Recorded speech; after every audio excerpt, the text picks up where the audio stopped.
So what do you do when your marriage is in such a good place and you're just blissfully happy? Inappropriately lunge for a hug with another woman who has a boyfriend and was completely shocked by this right next to your said wife, who I presume was looking away at that moment. Yes.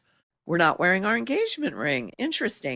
Something my husband told me ages ago, because we all go through experiences and life is full of surprises. Just when it looked like Meghan Markle's night at David Foster's gala could not get any more awkward, Prince Harry created an entirely new problem with another woman.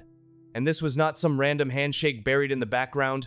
Harry walked straight towards singer Sydney Christmas after her performance, pulled her into a big hug, and told her he had felt every word she sang. When I was on stage, I joked about meeting his dad before adding, sorry he couldn't make it, he sent me instead. Oh my God, I say such silly things when I'm nervous, but Harry started laughing. Here's where it gets weird. When I got down off stage, he just came forward and gave me a big cuddle. And he went, Sydney, I felt every word. I really felt that in the back of my throat. Revealing how the fifth in line to the throne ditched royal protocol, Sydney continued, he just went in for the hug. And I was like, why not? Meghan was right there at the same event. The cameras were everywhere.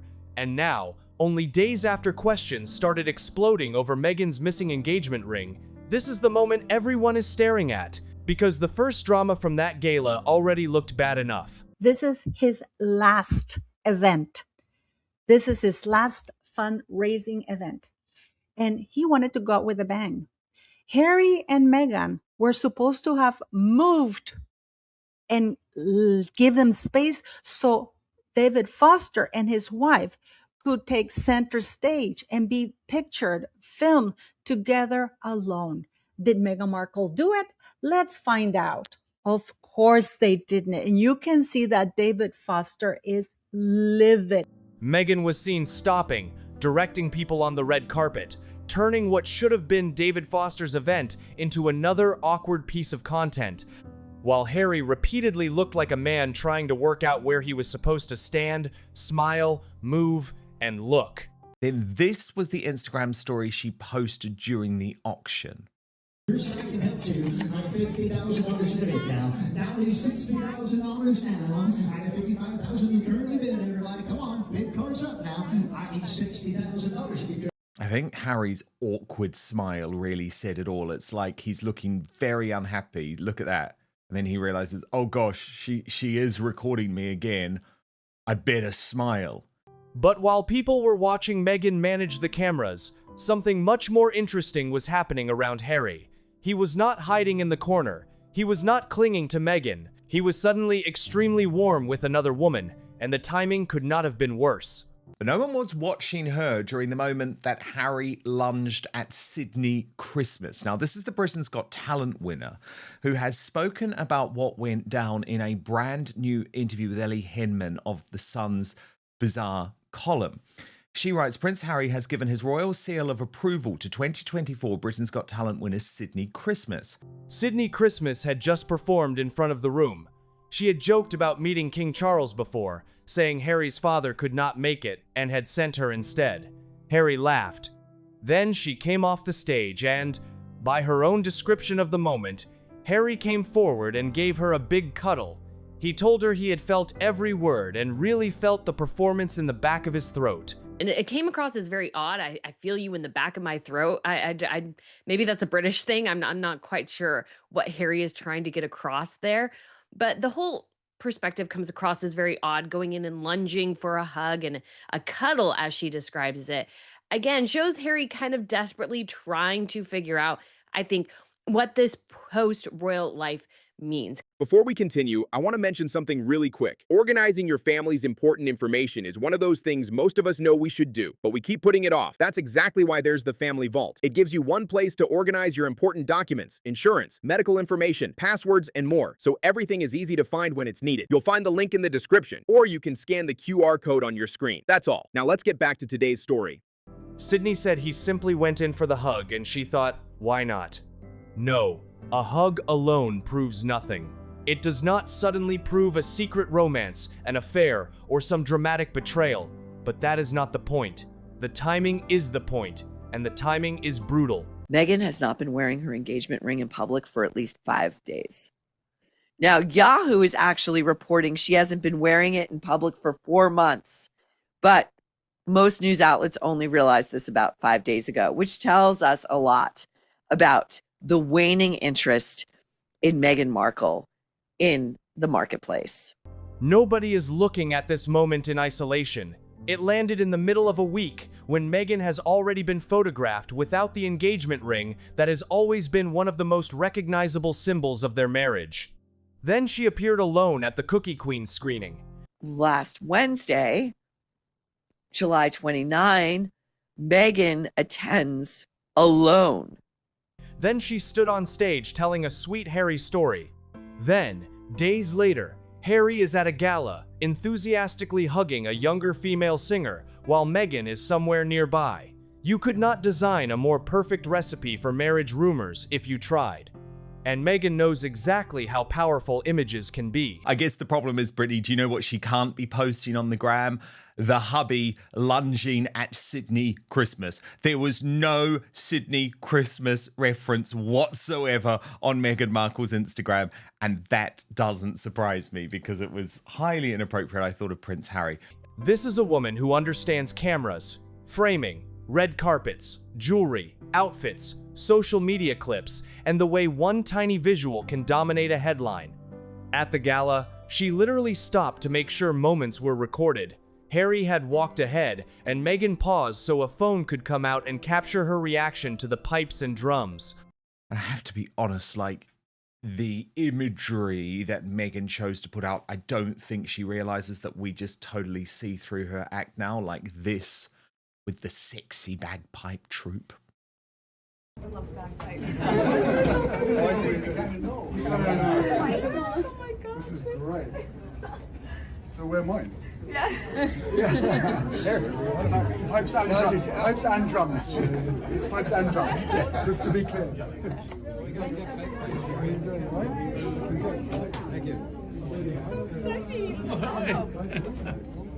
Nothing about that public life is accidental. So when the woman who pays that much attention to presentation suddenly stops wearing one of the most famous pieces of jewelry attached to her marriage, of course people notice. The ring is not just another diamond Meghan can swap out depending on an outfit. Its entire story is tied to Harry. It is surrounded, that 3-carat diamond is surrounded by 2 side diamonds once belonging to Princess Diana. Normally that thing would come off with like a crowbar. Like the jaws of life would have to remove it. The center stone came from Botswana, a place that became part of their early relationship story. And the side stones came from Princess Diana's collection. Harry helped create it. It was presented as a deeply personal symbol linking Meghan, Harry, their beginning as a couple, and Diana's memory. That is why the missing ring has caused so much noise. A bracelet can disappear for a night. Earrings can change. A handbag can stay at home. But when the engagement ring disappears repeatedly, people start asking a very different question. Why? Further evidence to the reports that Harry may allegedly reportedly have another woman who Harry is quote unquote in love with and who is quote unquote in love with Harry. And that Meghan knows reportedly allegedly because Meghan reportedly allegedly discovered incriminating texts on Harry's cell phone. Maybe there is a completely ordinary explanation. Maybe it is being altered. Maybe she simply did not want to wear it. Maybe she was stacking different jewelry. Fine. But that does not stop the optics from being strange, especially because Meghan was not exactly dressing like someone trying to avoid attention to her hands or her wealth. At the Cookie Queen's appearance, she still wore expensive pieces. She still appeared polished. She still posed. Her hands were visible. The wedding band remained. The engagement ring did not. Her engagement ring is worth $140,000. And as we will see when we go through what she was wearing at this premiere, this bullshit premiere she showed up at last Wednesday, she loves to flaunt her largesse. She's very nouveau riche. She loves to flaunt her riches. This engagement ring is a 3-carat cushion cut center diamond from Botswana. And then came the part that made the whole situation even stranger. Meghan went to the Cookie Queen screening without Harry, but somehow Harry still became part of her speech. She told the audience about something her husband had apparently said to her during a difficult moment, that even when there is a storm, the sun is still shining above it. Even if there's a storm happening, above the storm, the sun's always shining. And that's a perspective that only comes when you think about zooming out a little bit. So I think when you really zoom out and think, my gosh, how many things have we gone through that have felt hard, and then you still get okay, that's enough of that. That's enough of Meghan. Oh my God. She slipped into the familiar, affectionate version of Harry, calling her my love, and used the story as a lesson about perspective and getting through difficult experiences. Think about the contrast. The engagement ring is missing. Harry is not sitting beside her. She is at the event alone. Yet the public message is still, my husband, my love, our wisdom, our bond, our shared life. Why does that matter? My favorite is when she relays conversations in which Harry says to her, my love, my love. And the way she said it there, my husband said to me one day, hey, my love, like she zoomed through it, like it doesn't sound right in her mouth, because nobody in the year 2026 talks like that. Nobody does. Plus, we know Harry's occupied elsewhere, allegedly, reportedly. Because when a couple is already facing questions, over-explaining the romance can create the exact opposite effect. Instead of shutting down speculation, it makes people inspect every detail even harder. Where is Harry? Where is the ring? Why bring him up now? Why tell that story at a documentary screening that was supposed to be about young Girl Scouts? Engagement-free hands in a close-up on said hands in a reel that she posted to her as her failing as ever enterprise, the official Instagram account. And that event was already supposed to be a victory lap. Meghan had driven down for a special Cookie Queen screening, sat on stage and joined the promotion around a film, carrying both Sussex names as executive producers. It's getting appalling numbers even for a documentary like this. And per theatre, it was taking between $700 and $735. And by any metric, Brittany, no matter what type of movie you're talking about, that is a flop. Okay, that is a flop that just can't go on. It won't stay. Theatres won't keep your movie. But instead of the attention staying on the girls, the film and their stories, Meghan once again became the headline. Her outfit, her expensive sandals, her bracelet, her answers, her family references, her jam, her cookie preferences, her Harry story.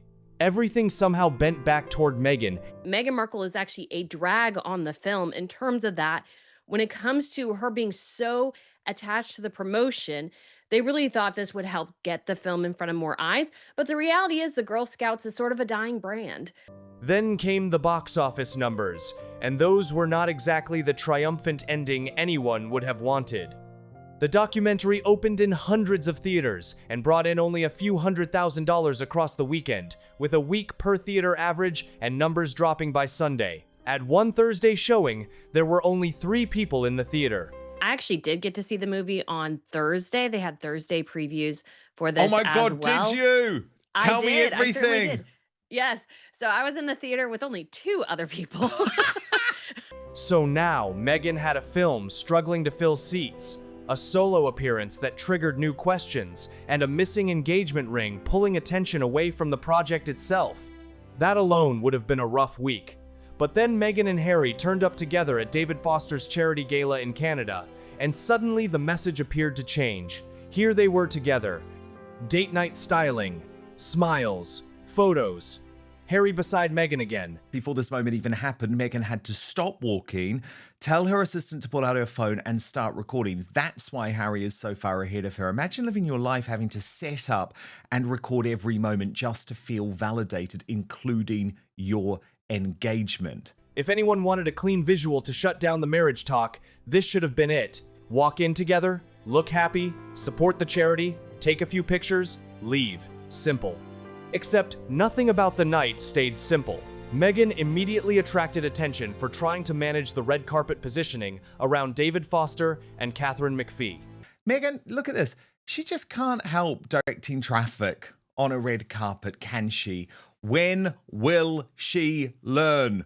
She gestured, directed, moved people, and laughed through the moment while cameras captured the entire awkward exchange. This was David Foster's gala, yet Meghan somehow looked like she was trying to stage manage the photograph. Then came the phone footage. Then the exaggerated excitement around the pipes and drums. Then the dancing and hollering during Adam Levine's performance. Every new clip added another layer of "look at me" energy to a night that was not supposed to be about her. Meghan Markle at the event dancing with, and Harry's just sitting there going, "Can you please stop this now? Can you please stop it?" Like, you can feel, again, it's that main character energy that Meghan Markle has, where she's kind of making a fool of herself, bringing attention to herself. And yes, it seems to be, maybe there's people definitely on the floor dancing. I don't know why Harry isn't dancing. Like, the whole thing comes across as just a smidge odd. But Meghan Markle, there was an event, obviously, with Tyler Perry and Kerry Washington, where Meghan Markle and Kerry Washington were vibing. Harry looked different. At moments, he seemed happy enough. At others, his expression changed the second he realized Meghan was filming. One moment he looked flat, then the smile switched on. Was he genuinely miserable? Nobody can know that from a few seconds of video, but the clips were awkward enough that people immediately started reading tension into them. How tacky. Not bidding for the gala, not helping towards fundraising, but filming your place settings for social media content. I swear she's mentally stuck at the age of 12, just like Harry. And I mean, I felt this. Look at this. Look at this. When she was awkwardly dancing and actually hollering during an Adam Levine performance, just making sure everyone's actually watching her. And once viewers are already searching for cracks, every glance becomes evidence. Every missing smile becomes a theory. Every movement gets replayed. Then Harry met Sydney. That is the point where this stopped being another Meghan red carpet story and became something much more combustible. Sydney is a singer, a Britain's Got Talent winner, and roughly a decade younger than Harry. By all accounts, this woman was very happy with her boyfriend, but as Nancy Sidley put it, imagine this being your pinch me moment. After performing Tomorrow and My Way, she came down from the stage and Harry moved toward her. Not a formal royal nod, not a stiff handshake, a hug, a big cuddle. He told her how deeply he had felt the words. Again, the hug itself is not a scandal, but put yourself in the middle of the optics. Meghan's ring is already missing. Online speculation about their marriage is already boiling. Harry, I think, is floundering. I think he is completely and utterly lost, doesn't know what to do. Meghan has just appeared alone at another event while publicly telling everybody how loving Harry is. Then they finally step out together, and the viral moment people pull from the night is Harry being unusually warm with a younger woman. Could the timing possibly be more inconvenient? And there is another detail that makes it sharper. What was Meghan doing, sort of describing them as sexy? To me, it felt over the top. It was like, oh gosh, here is something connected to the United Kingdom. We're going to have to make a performance of it. It didn't feel natural to me. Meghan's own social media from the gala focused on other moments. The room, the performance, the spectacle, Harry elsewhere, but not this one. There was no cheerful little clip of Harry hugging Sydney. No playful, "look at my husband" post. No attempt to turn that interaction into content. Maybe Meghan simply did not film it. Maybe she did not see it. Maybe she did not care. But considering how much of the evening she did capture, the absence is exactly the kind of thing people are going to notice. Can you just bring yourself down to earth? This is where the marriage conversation gets dangerous for them, because it is no longer being fueled by one giant dramatic event. It is being fueled by a pile of small details arriving almost on top of each other.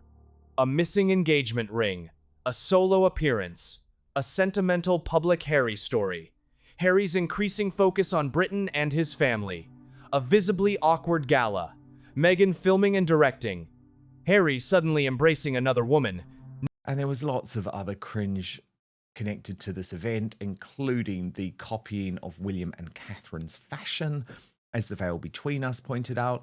Well, it appears that Markle isn't the only one cosplaying a member of the royal family. Markle wore a cape dress like Princess Catherine, and Harry wore a velvet jacket like Prince William. How pathetic are these two? None of those things proves a marriage collapse. Together, however, they create a story that is almost impossible to stop once the public starts assembling the pieces.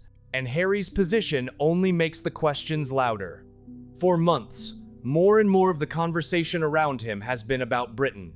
Reconciliation, his father, returning more often, rebuilding relationships, finding a place in the royal world he walked away from. Look, Brittany, at the very least, we can say that is weirdly inappropriate for someone who claims to be a member of the British royal family. It's very casual and certainly not something you would see most royals do. Harry has repeatedly looked emotionally tied to that old life. Put him in front of British symbols and suddenly he lights up. Put pipes and drums in the room and he is immediately engaged. Put a British talent show winner in front of him and he is talking about meeting his father, laughing about the king and throwing himself into a hug after her performance. Meanwhile, Meghan's world looks increasingly California-centered. Products, lifestyle branding, Instagram, screenings, promotion, fashion, and business. Everything looks increasingly strained because they look ridiculous. They're acting ridiculous. They left. They chose to leave. And there are perfectly legitimate ways for them to have somewhat of a public profile, but not constantly looking like they're trying to recreate what they lost. Their public identities are beginning to pull in different directions again. Harry looks backward toward Britain. Meghan keeps pushing forward into her own commercial world. Maybe they can comfortably do both. But when one half of a couple appears desperate to reconnect with the life they left, while the other is building an identity around the life they created after leaving, tension is an obvious question. That is also why the engagement ring matters more now than it might have a year ago. If Meghan had skipped it once during a completely quiet period, nobody would care for more than a day. But she removes it during a stretch when Harry's future looks increasingly tied to Britain. The only reason you're there is because you're royal. The only reason they got the invitation is that David Foster and Catherine knew if that they invited Harry and Meghan, they would get more headlines, and that's what they wanted, and that's what they got, and that's all they cared about. Harry and Meghan have nothing to offer except for that royal piece, and they exploit it quite a bit. When rumors about the state of the marriage are already circulating, and when they are appearing separately more often. Then the first big public reunion gives us this bizarre Sydney moment. That is not proof. It is terrible timing. And Meghan has spent years insisting that the world misunderstands her. Fine. Then this is the moment where the simplest possible public appearance should have helped her. No complicated explanation. No dramatic statement. No interview. Just turn up with Harry, look relaxed, enjoy the gala, and go home. Instead, the night produced footage of Meghan directing the red carpet, Meghan stopping for social media content, Meghan dancing for the cameras, Harry looking awkward, and Harry hugging Sydney. How does one charity gala produce this much chaos? She just needs to go and stand and smile and avoid this awkwardness in front of banks of cameras. When a picture tells the real story, the Fosters cannot stand Meghan and Harry. Even David Foster's presence made the situation more loaded. Harry and Meghan have been connected to David and Catherine for years, and this should have been friendly territory. No hostile palace, no British press pack waiting outside a royal event, no difficult family members. This was Canada, charity, music, and people they know. Yet somehow it still became another night where every camera angle created a new problem. And now imagine Meghan watching the clips the next morning. The red carpet directing is everywhere. Her dancing is everywhere. People are mocking the filming. Cookie Queens is still struggling at the box office. Questions about the ring have not disappeared.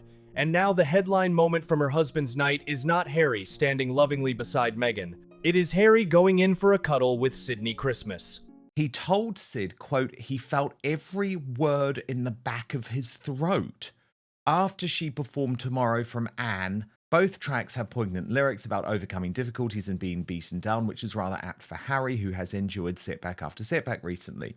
That is why the meltdown angle is so tempting, even though nobody can honestly claim to know what happened behind closed doors.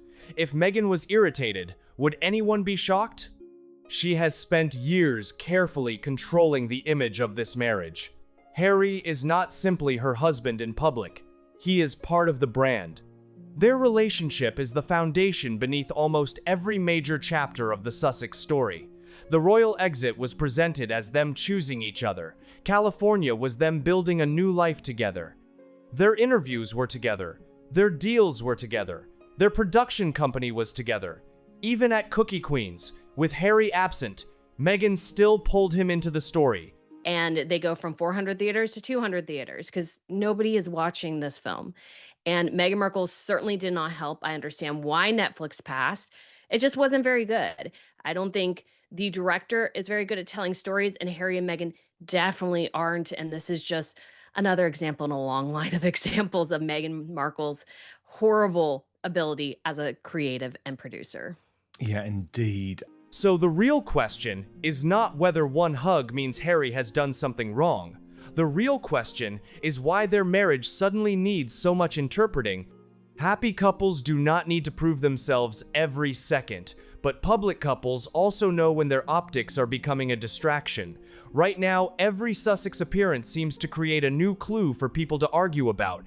If Meghan wears the ring tomorrow, critics will say it was a response. If she keeps leaving it off, the rumors will intensify. If Harry goes back to Britain alone, people will connect it.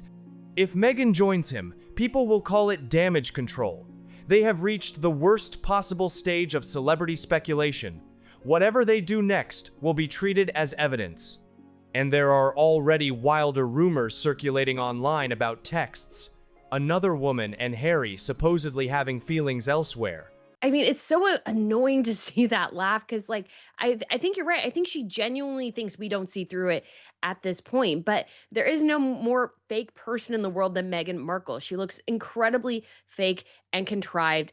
And the more she tries to emulate warmth, the less you believe it. Before we continue, one quick thing. One thing I've realized is that most families don't have their important information organized in one place. That's exactly why I recommend the Family Vault, a simple printable and fillable organizer where you can keep everything from important documents and insurance to medical information, passwords. You'll find the link in the description, or you can simply scan the QR code on your screen. Now let's get back to today's story. There is no solid public proof for those claims, and repeating them as fact would be ridiculous. But this is exactly how those rumors grow. They do not need proof when the public is being handed suggestive images every few days. A missing ring becomes chapter 1. A solo premiere becomes chapter 2.